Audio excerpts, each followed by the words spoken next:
السلام علیکم ورحمۃ اللہ۔ تو دوستوں کیسے ہیں؟ امید ہے کہ بخیر ہی ہوں گے، اور ساتھ ہی میری دعا ہے کہ اللہ رب العالمین آپ کو صحت و عافیت کی اور ایمان کی بہترین حالت میں رکھے، آمین یا رب العالمین۔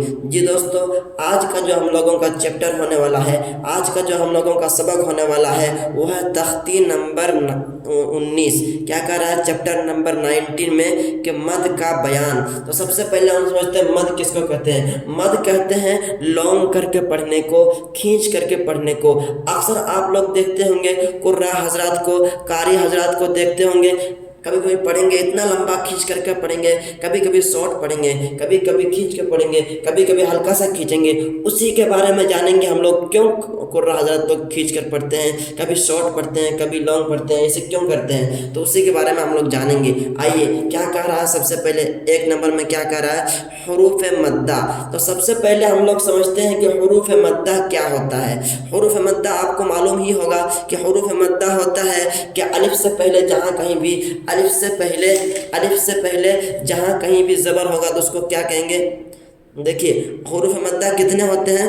آئیے سب سے پہلے میں تختی نمبر 4 سے بتاتا ہوں، شارٹ بتاتا ہوں، جلدی سے بتا دیتا ہوں آپ کو کیا کر رہا ہے۔ حروف مدہ 3 ہیں۔ حروف مدہ کتنے ہیں یہ اگر سمجھ میں نہیں آئے گا تو وہ آپ کو سمجھ میں نہیں آئے گا، یہ سمجھیں گے تبھی وہ سمجھ میں آئے گا، اسی لیے میں آپ کو یہ بتا رہا ہوں، ٹھیک ہے۔ حروف مدہ 3 ہیں۔ حروف مدہ کتنے ہیں؟ 3 ہیں۔ الف یا واو، الف یا واو یہ آپ کا حروف مد ہے۔ الف مطلب الف مدہ کب ہوگا؟ کیا کہہ رہا ہے؟ الف یا واو ان کو تھوڑا کھینچ کر پڑھیں گے، اور جب بھی الف مدہ یا مدہ واو مدہ آئے گا تو اس کو تھوڑا کیسے پڑھیں گے؟ کھینچ کر کے پڑھیں گے تھوڑا سا۔ الف کو کب کھینچ کر پڑھیں گے؟ جب الف سے پہلے زبر ہوگا۔ پہلے کیا کہہ رہا ہے؟ الف جس سے پہلے زبر ہو، الف سے پہلے اس طریقے کا خالی رہے گا اور اس کا پہلے والے حروف کے اوپر زبر رہے گا تو اس کو کھینچ کر کے پڑھیں گے اس حروف کو۔ الف جہاں بھی خالی رہے گا اور اس کا پہلے والے حروف کے اوپر زبر رہے گا تو اس حروف کو کیسے پڑھیں گے؟ کھینچ کر پڑھیں گے۔ جیسے دال کے اوپر زبر ہے اور اس کے بعد کیا آ رہا ہے؟ الف خالی آ رہا ہے تو اس کو کیسے پڑھیں گے؟ دال الف زبر دا، کھینچ کر کے پڑھیں گے۔ اسی طریقے سے یہاں پہ دیکھیے دیکھیے الف پورا خالی ہے، الف پورا خالی ہے، اس کے پہلے حروف کے اوپر دیکھیے زا کے اوپر زبر ہے تو اس کو تھوڑا کھینچ کر پڑھیں گے۔ امید ہے کہ آپ کو سمجھ میں آ گیا کہ الف مدہ کب ہوتا ہے۔ الف سے پہلے زبر ہوگا، جہاں کہیں بھی الف پورا خالی رہے گا اور اس کا پہلے والے حروف کے اوپر زبر رہے گا تو اس کو کیسے پڑھیں گے؟ کھینچ کر پڑھیں گے۔ الف مدہ کے بارے میں سمجھ لیے۔ آئیے شارٹلی ہم لوگ یا مدہ کے بارے میں بھی سمجھ لیتے ہیں۔ یا مدہ کب ہوگا دوستوں؟ جب یا کے اوپر جزم رہے گا، اس طریقے کا یا کے اوپر جزم رہے گا تو کیا کہیں گے؟ یا ساکن کہیں گے۔ اور یا ساکن کے بعد جہاں کہیں بھی یا کے اوپر جزم ہو اور اس کے بعد والے حروف یا کے اوپر جزم ہو اور اس سے پہلے والے حروف، اس کے پہلے والے حروف کے نیچے کیا ہو؟ زیر ہو تو تھوڑا سا کھینچ کر کے پڑھیں گے۔ جہاں کہیں بھی یا کے اوپر جزم رہے گا اس طریقے کا اور اس کے پہلے والے حروف کے نیچے زیر رہے گا تو اس کو حروف کو کیسے پڑھیں گے؟ تھوڑا سا کھینچ کر کے پڑھیں گے، اسی کو کہتے ہیں یا مدہ۔ جہاں کہیں بھی یا کے اوپر جزم رہے گا اس طریقے کا، یا دیکھیے یا کے اوپر جزم ہے اور اس کے پہلے والے حروف کے نیچے زیر ہے تو کیسے پڑھیں گے؟ اس کو تھوڑا سا کھینچ کر کے پڑھیں گے۔ امید ہے کہ آپ کو یا مدہ کے بارے میں بھی سمجھ میں آ گیا۔ اور جہاں کہیں بھی الف سے پہلے زبر ہو یا ساکن سے پہلے زیر ہو، یہی آپ کا مد ہے۔ اور اگلا مد آپ کا ہونے والا ہے کہ واو مدہ۔ واو مدہ کب ہوتا ہے؟ جب یا واو کے اوپر جزم ہو، واو کے اوپر جزم ہو تو اس کو کیا کہیں گے؟ واو ساکن کہیں گے، سمجھے؟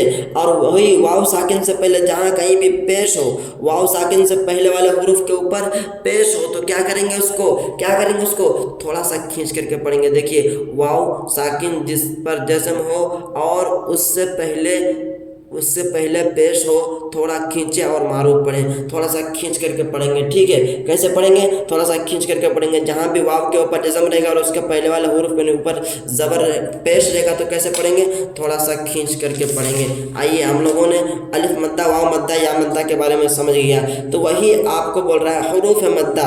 تو وہی الف مدہ، واو مدہ اور یا مدہ۔ الف سے پہلے زبر ہوگا، یا ساکن سے پہلے زیر ہوگا اور واو ساکن سے پہلے پیش ہوگا۔ اس کے بعد اگر حروف مدہ کے بعد اگر حمزہ آئے، حمزہ اسی کلمہ میں آئے، دیکھیے حمزہ ہے، یہ حمزہ ہے، हमजा उसी कलिमा में आए तो उसको कहते हैं मद मुत्तसिल। उसको क्या कहते हैं? मद मुत्तसिल कहते हैं। हुरूफ मद के बाद हमजा उसी कलिमा में आए तो उसको क्या कहते हैं? मद मुत्तसिल कहते हैं। और इसको कैसे पढ़ते हैं? 2, 3 या 4 अलिफ के बराबर खींच के पढ़ते हैं। मद मुत्तसिल को कैसे पढ़ते हैं? 3 या 4 अलिफ के बराबर खींच करके पढ़ते हैं।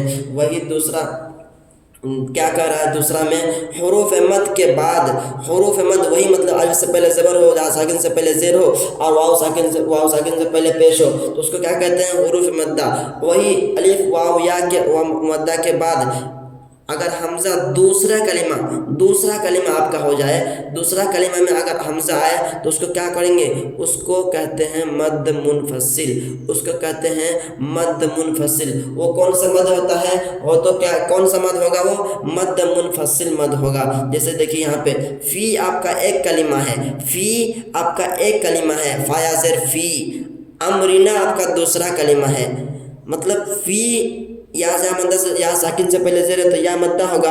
या मद्दा आपका एक कलिमा हो गया और अमरीना आपका दूसरा कलिमा है, तो दूसरा कलिमा में जहाँ कहीं भी आपका हमजा आएगा तो उसको क्या कहेंगे?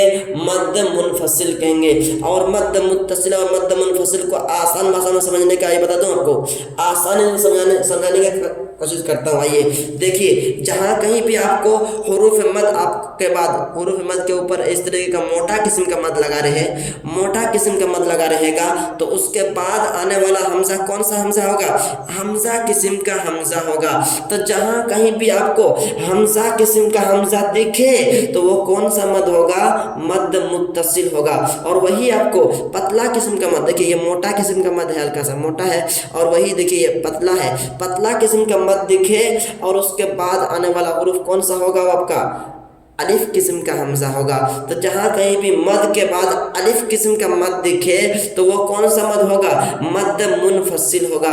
उम्मीद है कि आपको समझ में आ गया कि मोटा किस्म का मद आएगा तो हम लोग कहेंगे मद मुत्तसिल, और पतला किस्म का मद आएगा तो उसको क्या कहेंगे? मद मुनफसिल कहेंगे। तो हम लोगों ने 2 मद के बारे में जान लिया। अब लास्ट मद हम लोगों का होने वाला है मद लाजिम। आइए क्या कहते हैं उसको? हुरूफ मद के बाद मतलब वही या अलिफ से पहले ज़बर हो, या साकिन से पहले ज़ेर हो, और वाव साकिन से पहले पेश हो, तो वो क्या होता है? हुरूफ मद्दा होता है। और वही हुरूफ मद्दा के बाद वाले हुरूफ पर जज़म या तशदीद हो, जज़म या तशदीद हो, हुरूफ मद के बाद आने वाले हुरूफ के ऊपर जज़म या तशदीद हो तो कौन सा मद होगा? हो तो क्या होगा? मद लाजिम होगा। मद लाजिम देखिए हुरूफ मद है, हा अलिफ ज़बर हा, अलिफ से पहले ज़बर है, ये आपका हुरूफ मद है। और उसके बाद वाला हुरूफ कौन है? जीम है। देखिए जीम के ऊपर तशदीद लगा हुआ है। तो जहाँ कहीं भी आपको हुरूफ मद के बाद जज़म या तशदीद दिखे तो उसको कौन सा मद कहते हैं? उसको कहते हैं मद लाजिम। उम्मीद है कि आपको मद लाजिम के बारे में भी समझ में आ गया कि हुरूफ मद के बाद अगर जज़म या तशदीद आएगा तो उसको कहते हैं मद लाजिम। और मद लाजिम को कैसे पढ़ते हैं? 5 अलिफ के बराबर खींच करके पढ़ते हैं। आइए कुरान करीम से 2-4 को मैं आपसे बता देता हूँ कैसे कहाँ पे क्या होता है मद के बारे में। देखिए आपको कुरान करीम से बता रहा हूँ, आपको इंशाअल्लाह बहुत अच्छा से समझ आने वाला है। देखिए सबसे पहले मद मुत्तसिल को देखिए। मद मुत्तसिल जहाँ कहीं भी आपको रहेगा हल्का सा मोटा किस्म का रहेगा, और उसके बाद में आने वाला हुरूफ कौन सा होगा? हमजा किस्म का हमजा होगा। कैसा होगा? हमजा किस्म का हमजा होगा, तो उसको कहते हैं मद मुत्तसिल। ठीक है। और जहाँ कहीं भी आपको मद पतला किस्म का दिखे, देखिए यहाँ पे पतला किस्म का मद है, वत्तखज़ू में देखिए जारो पेशजू वाव मद्दा के बाद आयाती दूसरा कलिमा में है, वत्तखज़ू के बाद आयाती दूसरा कलिमा में है, तो यहाँ देखिए पतला किस्म का मद है। और जब भी पतला किस्म का मद रहेगा तो उसके बाद आने वाला हुरूफ कौन सा होगा? अलिफ किस्म का हमजा होगा। तो अलिफ किस्म का हमजा आएगा तो उसको कहते हैं मद मुनफसिल। और इसको कैसे पढ़ते हैं? 2 या 2.5 अलिफ के बराबर खींच कर पढ़ते हैं। मोटा किस्म का मद आए तो उसको 3 या 4 अलिफ के बराबर खींच के पढ़ेंगे, और पतला किस्म का मद आए तो उसको 2 या 2.5 अलिफ के बराबर खींच करके पढ़ेंगे। उम्मीद है कि आपको समझ में आ गया। लास्ट कायदा हमारा क्या है? मैं आपको समझा दिया। लास्ट है हम लोगों का मद लाजिम के बारे में। तो आइए डेली हम लोग नमाज में पढ़ते हैं, उसी के में समझते हैं। देखिए ज़ाद अलिफ ज़बर ज़ा, ये अलिफ मद्दा है। अलिफ मद्दा के बाद वाला हुरूफ कौन है? लाम। देखिए अलिफ के बाद लाम है, लाम के ऊपर क्या लगा हुआ है? तशदीद। तो जब भी हम लोग हुरूफ मद के बाद तशदीद आता है, तो जज़म या तशदीद आता है, तो कैसे पढ़ते हैं उसको? 5 अलिफ के बराबर खींच के पढ़ते हैं, इसे कहते हैं मद लाजिम। जब भी हुरूफ मद के बाद जज़म या तशदीद आएगा, अभी हम लोगों ने पढ़ा किताब में, जज़म या तशदीद आए तो कौन सा मद होगा? मद लाजिम होगा। और मद लाजिम को कैसे पढ़ते हैं? 5 अलिफ के बराबर खींच के पढ़ते हैं। कैसे पढ़ेंगे? बिस्मिल्लाहिर्रहमानिर्रहीम, सिरातल्लज़ीना अनअमता अलैहिम गैरिल मग़ज़ूबि अलैहिम वलद्दाल्लीन।